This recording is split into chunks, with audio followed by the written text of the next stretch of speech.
বাবা তুমি তো অন্ধ, দেখতে তো পাও না আমার বিয়ের ফুল ফুটে গেছে। আগে আমার না বিয়ে দিয়ে তুমি আগে দিদির বিয়ে দিচ্ছ। তোর দিদি বোবা, কথা বলতে পারে না, ওর বিয়েটা আগে হয়ে যাক মা। ওই দেখ ছোট মেয়ে। নমস্কার বেআই মশাই, আপনার মেয়ে কই? আমার ছেলে তো রেডি। নমস্কার বেআই মশাই, আসুন আসুন। বসকে ও বসেছেন।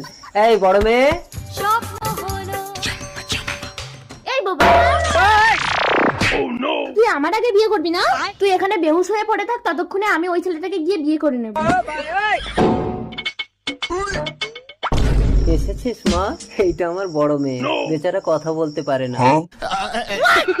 খুব ভালো, কথা না বললেই সংসারে শান্তি থাকবে। নে ভোলা সিঁদুরটা তুলে দে। रुको जरा। দাও দাও। দাঁড়াও, আমি বড়, আগে আমার বিয়ে হবে। বাবা এটা তো বেশি ভালো। বড় মেয়ে, মা তুই কথা বলছিস কি করে? না বাবা, হাতে ঘা দিলে কেউ কখনো চুপ করে থাকে না। এই নাও নাও সিঁদুরটা তুলে